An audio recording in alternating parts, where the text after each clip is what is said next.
So here's my problem.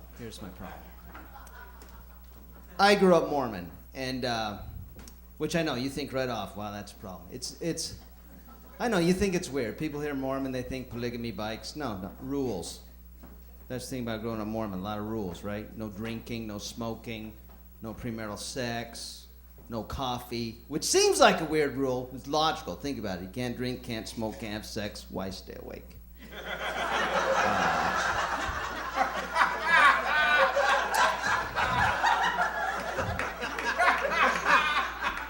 That guy's laughing too hard.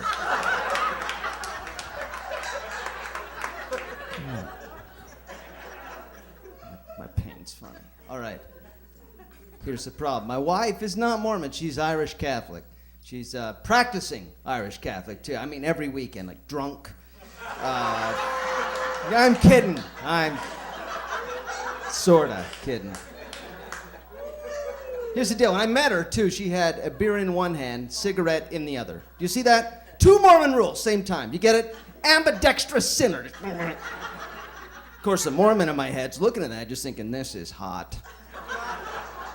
Because it's wrong. And we hit it off. We hit it off so well, me and my Catholic lady. She quit smoking for me. She did. She quit. Looked into my eyes, second date. I was just looking for a good reason to quit. Isn't that nice? So then we got married, which was apparently a good reason to start back up.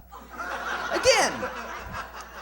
But then we got married and she did quit. A few months later, she did quit. And to her credit, she has been quitting ever since.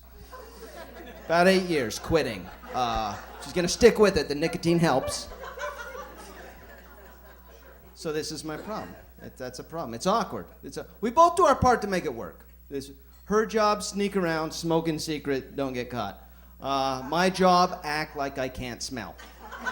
That's my job. As well as my home Mormon family. You know what I mean? They lurk around. Oh, I don't smell anything except Mom. My mom's like too old for games, so every time. Well, that's an interesting scent that you've dabbed on during your walk, Kelly. She rides them low like that. It's just like doubles the guilt.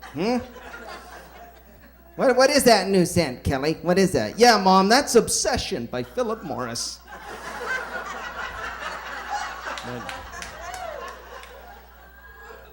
Rest of the family, though, awesome. They're awesome. They just, they just, like my wife, pretend she's not a smoker. How long can you float that fantasy boat? You know, like 20 years? The non-smoker were showing up at Thanksgiving with like an oxygen cart, yellow teeth and nails. Hi, Aunt Kelly. Hi, Kent. How are ya? Maybe a big hole in the neck. How are we gonna explain the gaping hole in the non-smoker's neck? I stumbled down the stairs and fell on a pencil.